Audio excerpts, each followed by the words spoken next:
10 de la mañana con 7 minutos y como les decía, hoy día es un día de hacer balances, es un día de conmemorar lo que se ha luchado, por supuesto recordar a todas las mujeres que vienen antes de nosotras desde la Revolución Francesa. Tenemos antecedentes de mujeres que han estado luchando por la equidad de las mujeres y queremos también hacer el ejercicio acá en nuestro semáforo de hacer un balance, acompañar lo que ha estado haciendo Radio Universidad de Chile a lo largo de toda esta mañana y invitamos para aquello a Lieta Vivaldi, abogada e investigadora asociada del Centro de Ética Aplicada de la Facultad de Filosofía y Humanidades de la Universidad de Chile. Lieta, muy buenos días, ¿cómo estás? No te escucho, Lieta, querida. ¿Será que tienes en silencio tu... Ah, Ahí estás, ahora sí te escucho. ¿Cómo sí, estás? bien.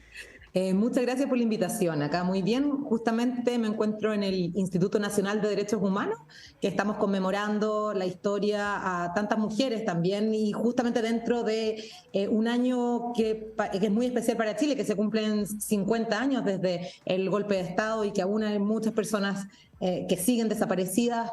Y reconocer acá también el rol que han tenido tantas mujeres en en intentar encontrar a sus familiares y luchar, cuando lucharon también por la recuperación de la dictadura. Así que así está justamente en un momento muy emotivo acá en el instituto. Claro, por la recuperación de la democracia. Bueno, ahí ya con esa introducción, Recuperación de la Lita, democracia, perdón. sí, Sí, abre súper. varias aristas que me interesa detenernos, ¿no? Y quizás partir por esta conmemoración de los 50 años y pensar que la dictadura cometió hechos violentos a todo nivel, pero particularmente hechos que diríamos que son de violencia de género.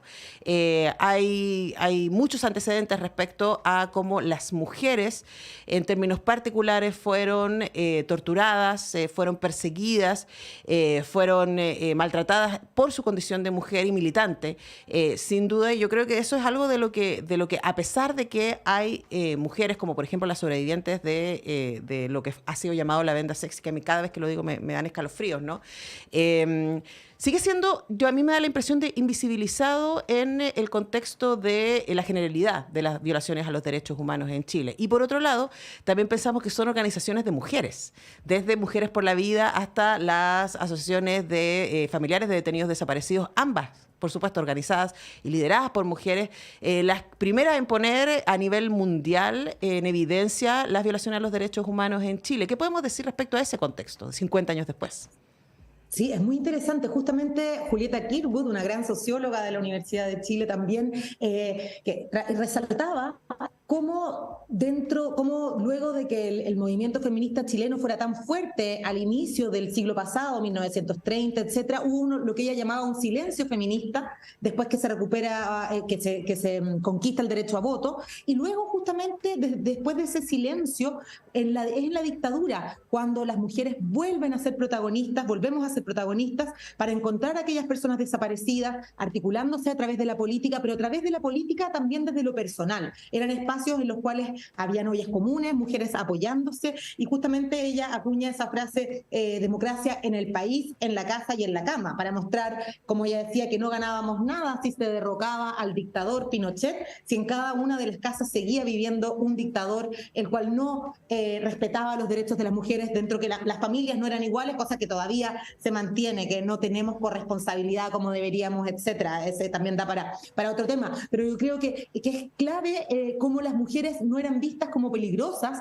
por parte de la dictadura, quizás, como no eran vistas como agentes políticos, digamos, capaces de articular, y por eso quizás se pudo también desarrollar más encuentros, más luchas, y así también ir desarrollando política desde las vivencias cotidianas también. Así que me parece muy interesante e importante relevar este rol. Además, vemos cómo en contexto del estallido social vuelven a repetirse abusos sexuales de parte de las fuerzas del Estado, que obviamente son conductas que nos han llamado y han habido muchos diálogos al respecto de cómo reformamos las fuerzas policiales o las fuerzas de orden y seguridad. Y en ese sentido, también recientemente hubo 2 condenas al respecto por violencia sexual reciente. Y así vemos cómo las mujeres sufrimos también tipos de violencia por parte del Estado, tanto de la dictadura y lamentablemente en democracia, que son específicas, como tú decías, que son violencias, que hay violencia sexual, mujeres fueron detenidas embarazadas, vemos todavía como niñas fueron dadas en adopción en la época de la dictadura.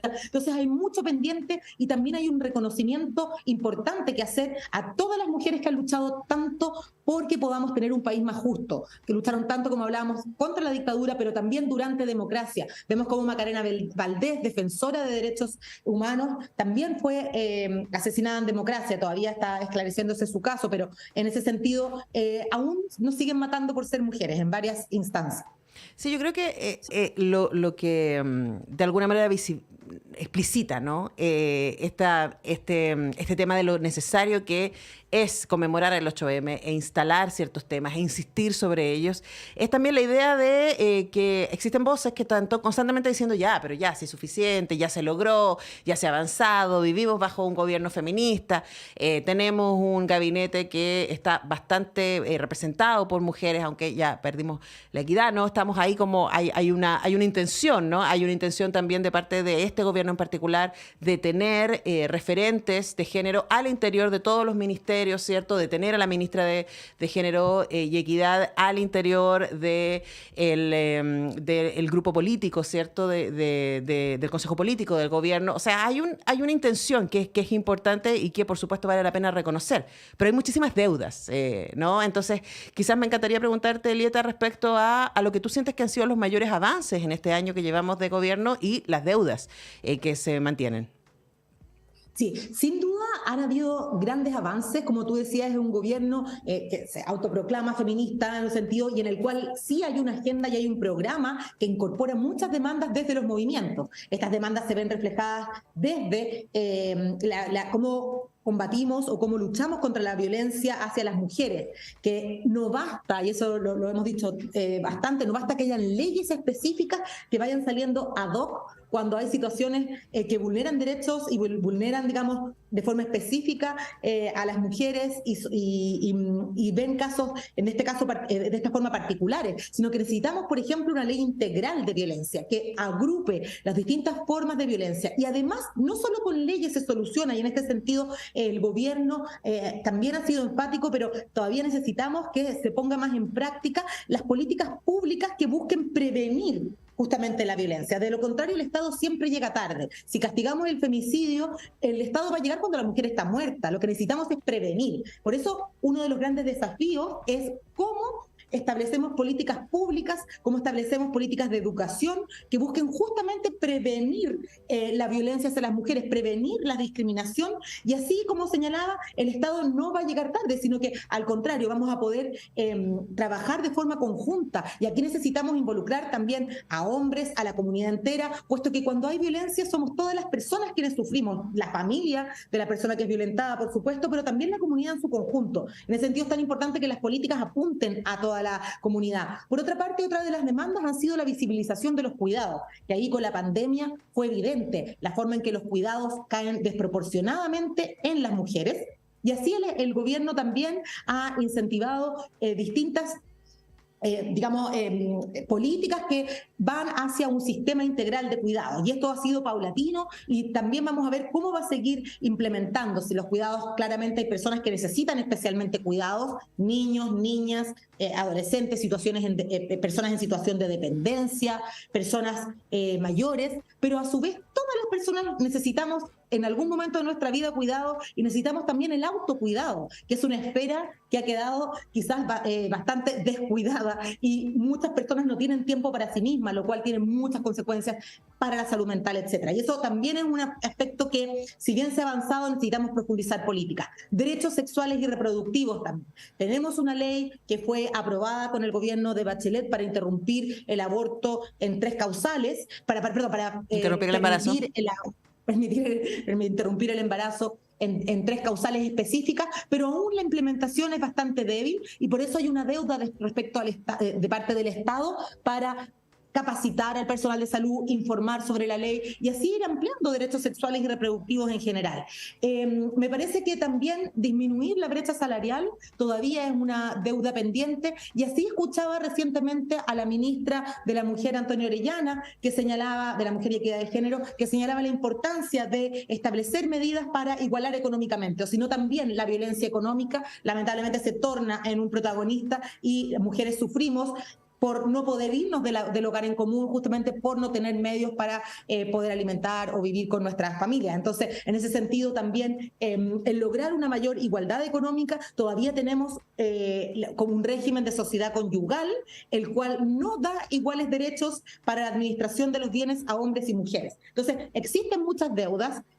Tengo esperanza, digamos, en que vayamos profundizando, pero creo que se vio un error pensando que solo leyes van a solucionar la situación actual. Necesitamos políticas públicas que hagan tangibles estas leyes, necesitamos educación al respecto y, bueno, una gran deuda, educación sexual integral, que es un tema que lamentablemente a sectores conservadores les ha costado mucho aceptar la importancia clave que tienen, que conozcamos nuestros cuerpos, que los niños y niñas desde pequeños tengan educación al respecto y así cuántos abusos se evitarían también, cuánto conocimiento sobre el propio cuerpo, o sea, sobre la propia sexualidad también podríamos permitir que ayudarían así también a toda la sociedad. Entonces son distintas temáticas y si hay un barrido muy rápido. Creo que por último toda la regulación respecto a las pensiones de alimentos y que hombres también se hagan responsables, la crianza que en este momento recae también desproporcionadamente en mujeres, ha sido un avance importante. Vamos a ver cómo en la práctica se va a ir aplicando y así también creo que acercar los derechos humanos, acercar el acceso a la justicia a todas las personas es clave. Eso es importante porque también, nuevamente, no sacamos nada con tener leyes, etcétera, si las personas no sabemos que existen, no sabemos cómo utilizarlas, no sabemos cómo se puede en la práctica garantizar que realmente podamos acceder a tales derechos. Y eso también es una deuda importante y creo que se ha trabajado al respecto. Conversamos con la abogada investigadora asociada del Centro de Ética Aplicada de la Facultad de Filosofía y Humanidades de la Universidad de Chile, Lieta Vivaldi. Y a propósito de lo que decías, Lieta, ayer en una entrevista la ministra de la Mujer y la Equidad de Género, Antonia Orellana, decía que ella reconocía que la mayor deuda que tenía este gobierno y en general los gobiernos, el Estado, respecto a la inequidad de género tenía que ver con no lo dijo tal cual, pero eso es básicamente lo que se entendió, con la letra muerta de las leyes, ¿no? Con que existen leyes para todas estas cosas de las que hablaste, en muchos casos, pero que en la sociedad está en otra parte. Y solo por dar un ejemplo que quede muy claro en la cabeza de nuestros auditores y auditoras, existe, por ejemplo, una ley de postnatal que pueden tomar los hombres también. Por ley, los hombres tienen derecho a pedir esos días en su trabajo, pero socialmente es muy mal visto y por lo tanto menos del 5% de los hombres han utilizado efectivamente ese derecho, esa garantía que tiene que ver con su propia paternidad, con el cuidado en conjunto, etcétera. Entonces, claro, uno puede decir, el año pasado murieron 53 mujeres, fueron asesinadas 53 mujeres en Chile a causa de femicidios, o sea, por ser mujeres y por el rol que la sociedad pone a las mujeres subordinadamente frente a los hombres. Seguimos, como tú dices, siendo víctimas de abuso, siendo las más pobres del planeta, ¿cierto? Teniendo menos acceso a la educación, teniendo menos acceso al financiamiento para las emprendedoras, para las agricultoras, etcétera. Entonces hay un tema que es cultural y que va mucho más profundo y creo que lo hemos aprendido, ¿no? La evidencia nos dice eso. Es mucho más profundo que tener leyes, tiene que ver con cómo nos pensamos como sociedad y cómo se entrena a hombres y mujeres a pensarse en términos relacionales y en términos subjetivos. O sea, cómo yo como mujer me pienso a mí misma y a mis posibilidades, ¿no? Y luego te pregunto, ¿cómo avanzamos en esa área? Porque parece que ahí es donde está la gran deuda.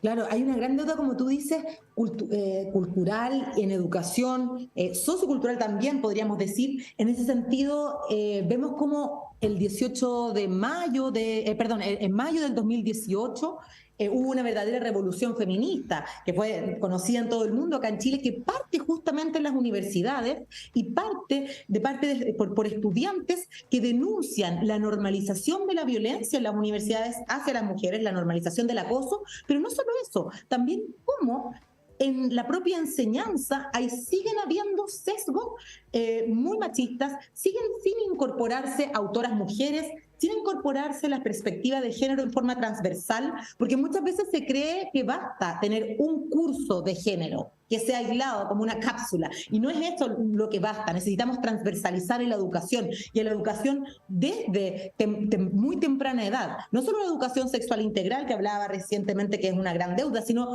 en general cambiar patrones culturales. A veces veo como con pena, digamos, de cierta forma, que hay muchos avances, pero por ejemplo en el colegio de mi hija siguen solo las mujeres tomando cursos de danza optativos, y los cursos de deporte son tomados a veces solo por hombres. Entonces uno ve que sigue habiendo una división sexual de ciertas actividades que parecieran ser más naturales aún para hombres y para mujeres, y que continúan. Claramente una mujer puede gustarle más la danza que el deporte, obviamente eso no es ningún problema. El problema es cuando se esencializa que por el hecho de ser mujer tú vas a preferir ciertas actividades, y una de esas actividades sabemos que nos toca mucho a las mujeres es la crianza y los cuidados, que por eso, como tú señalabas, socialmente aún es visto como no natural o no normal que un hombre tome el postnatal. Recuerdo también cuando yo tenía a mi hija pequeña y la gente veía que era su padre quien la cuidaba o la tomaba en brazos, siempre lo felicitaban por lo buen padre que era. Y en mi caso se daba por descontado, o sea, jamás nadie me dijo que era buena madre, digamos, por tomarla en brazos, darle de comer, etcétera. Entonces uno ve ahí cómo todavía hay mucha naturalización. E insisto, por ejemplo, ahora se acaba de aprobar la ley contra acoso en las universidades, se acaba de aprobar, digo, el año pasado, y todas las universidades se están poniendo al día al respecto, pero necesitamos realmente, acá como estamos también hablando con la radio justamente de la Universidad de Chile, que estas temáticas sean transversales, que transversalmente, por ejemplo, en la academia podamos tener igualdad de condiciones. Todavía no están las igualdad de condiciones entre hombres y mujeres, hay muchas cifras al respecto, porque justamente temas como cuidado, temas también como la productividad, son medidas aún con parámetros que favorecen a los hombres. En ese sentido, es una pregunta difícil, ¿cómo superamos culturalmente esto? Y por lo tanto, yo creo que es a través de la educación, es a través de políticas públicas que se enfoquen justamente en estas temáticas, para que no quede, como señalaba la ministra, como señalabas tú, en letra muerta, ya que claramente lo mismo sucede que tenemos una ley de aborto en 3 causales, pero es mucho menos utilizada de lo que se pronosticó al aprobarse, y una de las razones es porque hay poca capacitación al respecto, poco conocimiento. Entonces, una ley, si no se conoce, si hay estigma, como tú dices, prejuicio respecto a ciertas temáticas, vamos a seguir en la misma situación. Y esto sería muy grave, puesto que los avances que hemos obtenido es importante que se materialicen, que logremos la tan anhelada igualdad material. Es decir, no solamente que una ley señale que somos iguales, sino que materialmente podamos gozar y podamos tener los mismos derechos todas las personas, también diversidades sexuales, y también mujeres que venimos de distintas lugares, no solamente mujeres de clase media, como siempre se habla, blancas, etcétera, sino que Chile está compuesto por una gran variedad de mujeres que sufrimos discriminaciones también distintas. Y esto es importante, que haya políticas públicas territoriales, participación ciudadana, que se levante cuáles son las necesidades y las demandas de la propia población, que esto no se piense por una élite solamente. Y eso yo creo que también es una deuda que tenemos, cómo acercamos a la ciudadanía a la participación democrática, cómo podemos hacernos parte. La gran deuda que también durante el estallido social se vio, el gran alejamiento que había por parte del pueblo, por parte de la población, de la toma de decisiones respecto a qué país queremos. Y eso es importante que este gobierno lo siga acercando, y que sigamos construyendo las políticas desde las propias personas y no desde una oficina encerrada. Claro que sí, bueno, como dicen las feministas de la segunda ola, ¿no? Lo personal es político, y en lo que construye nuestra subjetividad, lo que construye nuestro habitar cotidiano, estamos todas involucradas, y probablemente cuando llegue un momento en donde ni siquiera tengamos que hacernos estas preguntas, donde ni siquiera tengamos que hacer, donde esté todo ya resuelto desde nuestra propia mirada del mundo, de todos y todas, donde sea obvio que hombres y mujeres deben cuidar, donde sea obvio que hombres y mujeres deben ganar lo mismo, donde sea obvio que las mujeres no somos pertenencia, podamos ahí finalmente descansar y decir ya, por ahora, marchar, seguir movilizadas, seguir haciendo, seguir moviéndonos. Muchísimas gracias, Lita Vivaldi, abogada e investigadora asociada del Centro de Ética Aplicada de la Facultad de Filosofía y Humanidades de nuestra universidad, por este tiempo. No, muchas gracias a ustedes. Y hoy día a marchar y a seguir luchando día a día. Es una tarea larga y dura. Lamentablemente nos ha tocado harto trabajo para poder lograr derechos que deben estar garantizados, pero todavía tenemos una sociedad que le cuesta reconocerlo. Bueno, en eso estamos. Muchas gracias, Lita. Nosotros tenemos que ir a la música, a la pausa, ya regresamos. Muchas gracias.